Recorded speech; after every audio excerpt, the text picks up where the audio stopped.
नमस्कार दोस्तों, JS classes में आपका स्वागत है। तो यूपीएससी दरोगा का हम लोग अभ्यास प्रश्न कर रहे हैं, जिसके माध्यम से हम लोग का ये दूसरा अभ्यास प्रश्न है।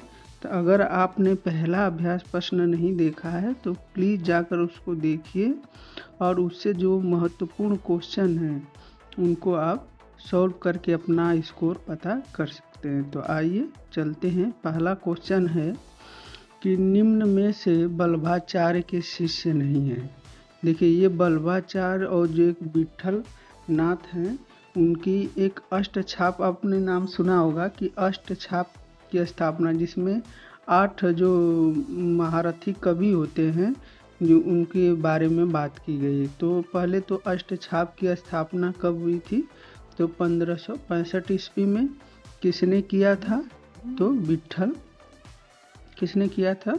तो विट्ठलनाथ। विट्ठलनाथ कौन है? विट्ठलनाथ वो हैं जो वल्लभाचार्य के क्या है, पुत्र हैं, जो उन्होंने उसकी स्थापना की थी। तो इसमें शिष्यों का इन्होंने 4 शिष्य, जैसे वल्लभाचार्य के 4 शिष्य थे और विट्ठलनाथ के 4 शिष्य। तो इन 4 शिष्यों में से इसमें पूछा कि उनमें कौन से वल्लभाचार्य के शिष्य नहीं है। तो देखिए, इसमें सूरदास जी तो मुख्य भूमिका में थे। सूरदास थे, कुंभन दास थे, परमानंद जी थे, नंददास नहीं थे। नंददास नहीं, कृष्णदास थे जो वल्लभाचार्य के शिष्य थे। तो आपका आंसर सी हो जाएगा, यानी सी आंसर आपका सही हो जाएगा। ठीक है, आगे बढ़ते हैं। आगे है कि विनय पत्रिका किसकी प्रमुख रचना है? विनय पत्रिका किसकी प्रमुख रचना है? बिहारी की, तुलसीदास, कबीर जी की और सूरदास की। तो देखिए, हर एक जो ये लेखक हैं, कवि हैं, इनके हम लोग रचना के बारे में जानेंगे। जो विनय पत्रिका है ये तो तुलसीदास की है, ये आपका बी आंसर सही हो जाएगा। बिहारी का एक बहुत ही महत्वपूर्ण रचना बिहारी सतसई, जो ब्रज भाषा में लिखी गई है, जिसमें 719 दोहे होते हैं। जिसमें 719 दोहे होते हैं। कबीरदास की जो साखी शबद रामायणी, ये कबीरदास की है। तो उनकी रचना के बारे में भी आप लोग याद रखेंगे। और सूरदास की तो बहुत महत्वपूर्ण है। सूर सागर, साहित्य लहरी, ये सब उनकी क्या है, प्रमुख रचनाएं हैं। तो आगे बढ़ते हैं। तो आंसर आपका बी वाला हो जाएगा, तुलसीदास। आगे है, भारतीय संविधान में हिंदी राजभाषा का उल्लेख है। तो हिंदी को राजभाषा का दर्जा दिया गया है। तो इसमें किस अनुच्छेद के अंतर्गत आता है? देखिए, अनुच्छेद 343 से 351, अनुच्छेद 43 से 51, अनुच्छेद 243 से 251 या अनुच्छेद 34 से 51। तो इसमें राजभाषा का उल्लेख किसमें है? आपका पहला, यानी अनुच्छेद 343 से 51, यानी आंसर ए वाला सही हो जाएगा आपका। अब इसमें आप कमेंट बॉक्स में लिखिएगा कि किस भाग के अंतर्गत है, आप ये चीज़ याद रखिए। अगला है आपका 4 नंबर, कुम्हायूनी बोली किस उपभाषा के अंतर्गत आती है? इसको तो इतनी बार हमने बता दिया है कि आपको याद होना ही चाहिए। कि जैसे पूर्वी को हमने बताया था, ABC से याद करेंगे, अवध बघेली, ABC से याद करेंगे, अवध बघेली, छत्तीसगढ़ी। पश्चिमी हिंदी से मैंने बताया था कि आपको कि ब्रज बुक लेने हरियाणा के कौरव गए।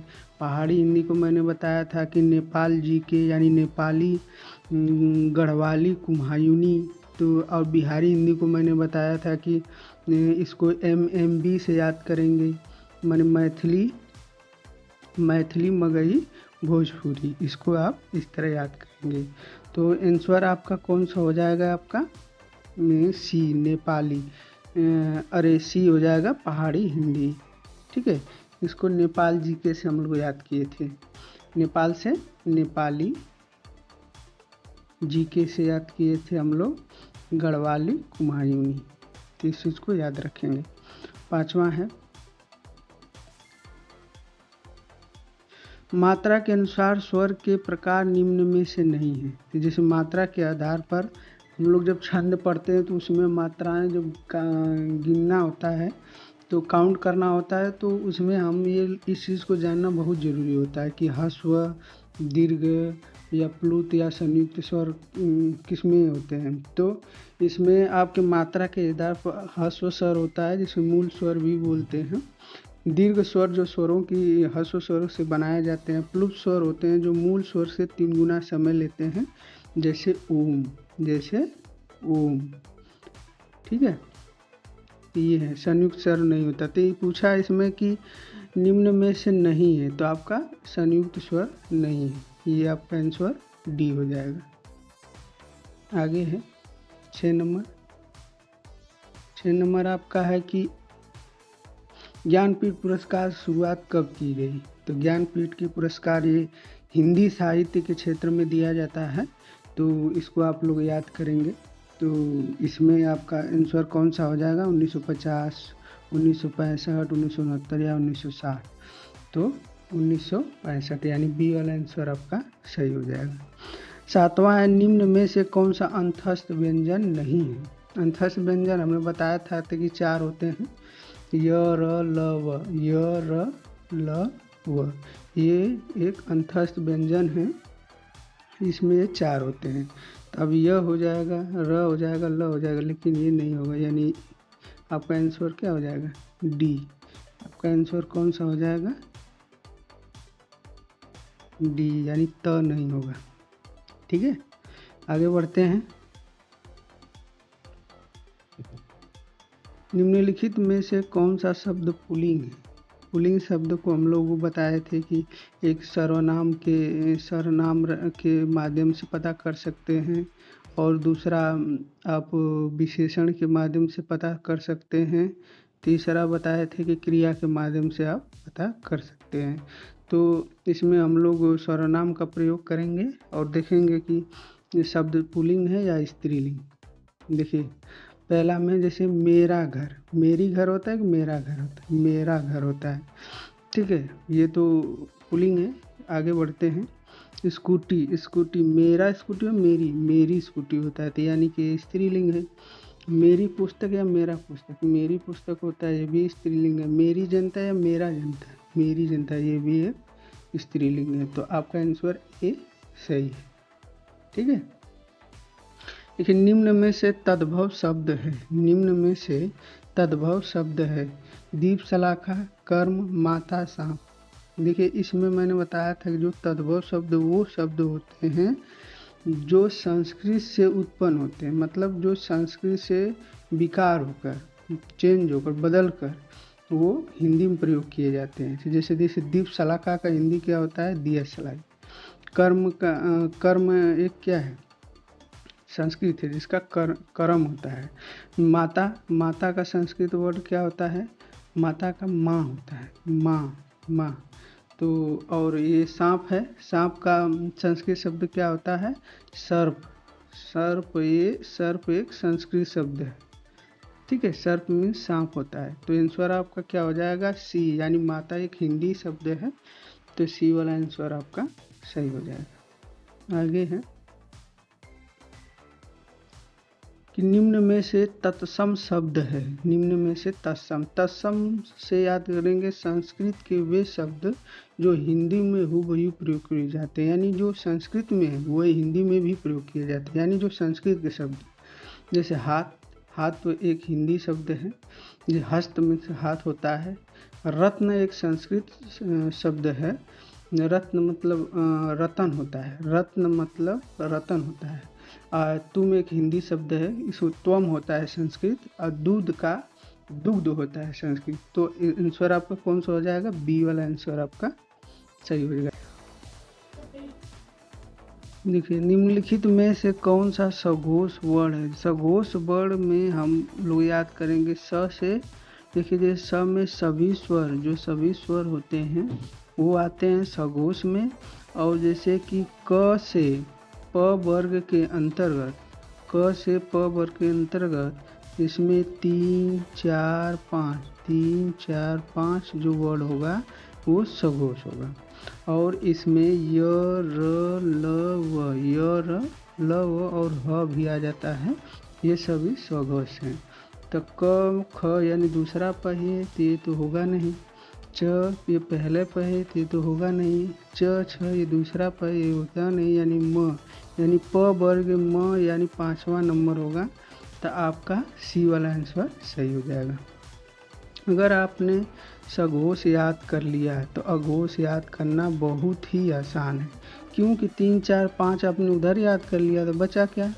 बचा आपका 1 और 2, वर्ग का 1 और 2, और जो उष्म व्यंजन ह तो उधर चला गया था तो स और स, ह उधर चला गया था सघोष में, तो उसको नहीं लेना है। तो ये सब आप में किस में पड़ेगा? आपका अघोष में। तो देखिए ह तो उधर चला गया था तो ह तो होगा नहीं। और देखिए ब किस में पड़ेगा? प फ ब, प फ ब तीसरा पड़ेगा, ये भी होगा नहीं। च छ ज तीसरा पड़ेगा, ये भी होगा नहीं। यानी स वाला, स इसमें उष्म व्यंजन में स, ये कोई भी स होता तो यही होता। ठीक है, यानी डी वाला आंसर आपका सही होगा, इसमें कोई आपको डाउट नहीं होना चाहिए। आगे बढ़ते हैं। अल्पप्राण। देखिए अल्पप्राण को कैसे याद करना है हमको? निम्नलिखित में से अल्पप्राण वर्ग कौन से हैं? तो अल्पप्राण में देखिए वो होते हैं, जैसे अगर वर्ग दिया तो क वर्ग, जैसे अल्पप्राण में आपका जैसे पहला और दूसरा, पहला तीसरा पांचवा, पहला तीसरा पांचवा, ये किस में आएंगे? आपके अल्पप्राण। और सभी स्वर ये किस में आते हैं? अल्पप्राण में। तो इसको याद करें, सभी स्वर ये किस में आएंगे? अल्पप्राण। 1 3 5 ये वर्ग का है, वर्ग की बात कर रहे हैं हम। तो देखिए अ आ ये तो अल्पप्राण होंगे ही, जैसे क ख, क तो पहला है, क ख ग ये भी पहला है, पहला और तीसरा है तो ये भी होना चाहिए। और उसके बाद त थ दूसरा आ गया तो ये तो होगा नहीं। प फ ये दूसरा है, ये भी होगा नहीं। और क ख ग ये तीसरा है, ये ख होना चाहिए, गलती से हो गया है, ये भी होगा नहीं। आपका ए वाला आंसर सही हो जाएगा। ठीक है, आगे बढ़ते हैं।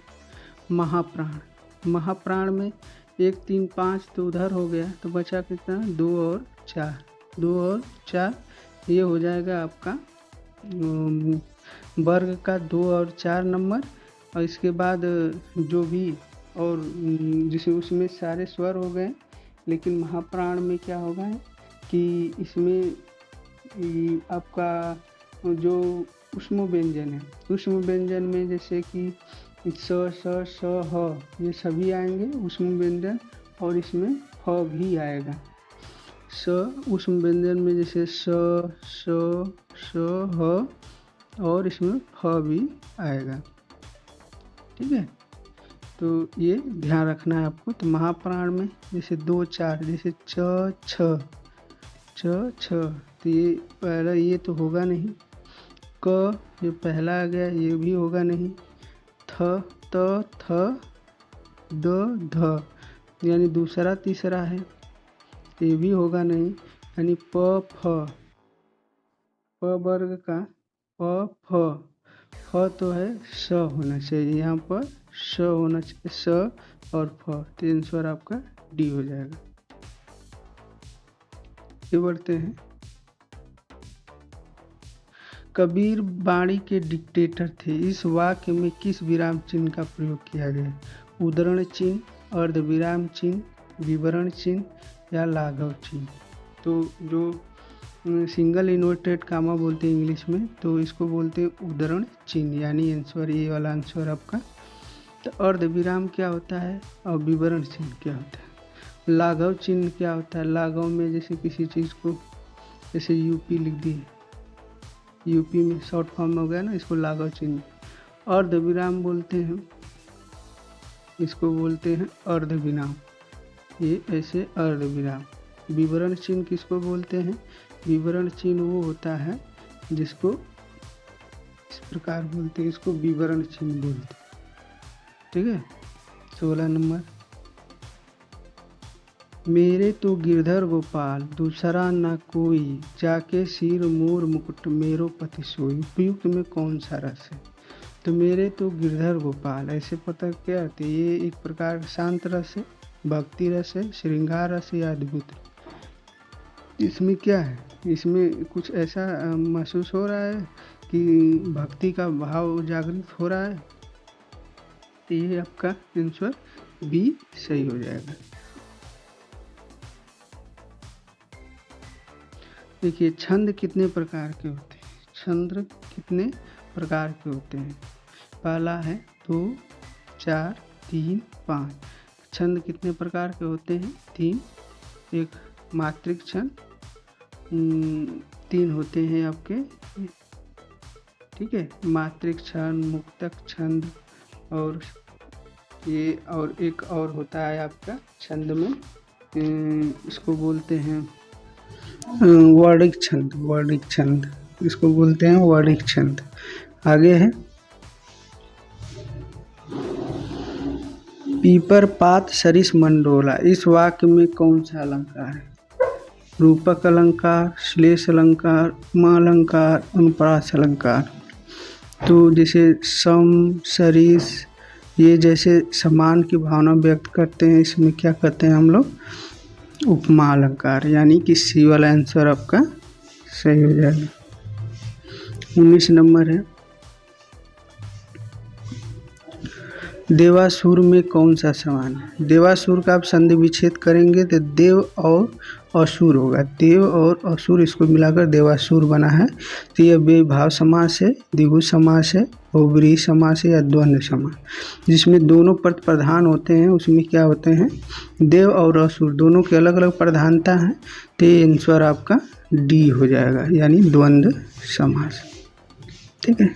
20 नंबर है आज का टॉपिक का लास्ट और अंतिम क्वेश्चन। महात्मा बुद्ध महर्षि रूप धारण कर लिए हैं। इस वाक्य में महर्षि शब्द में कौन सी संधि है? तो महर्षि में कौन सी है? गुण संधि, यड़ संधि, दीर्घ संधि, वृद्धि संधि। तो इसमें क्या होगा आपका? महर्षि में जिसमें और होता है वो एक गुण संधि, यानी कि ए वाला आंसर आपका सही हो जाएगा। तो आज का आपको आंसर है, आपका क्वेश्चन का आंसर आपको देना है कि निम्नलिखित में से वाच्य के भेद नहीं है। आपको इसमें बताना है किसमें वाच्य के भेद नहीं है। कर्मवाच्य, क्रमवाच्य, कृतवाच्य या भाववाच्य। आपको इसको बताना कमेंट बॉक्स में। बस आज के लिए इतना ही। जय हिंद, जय भारत।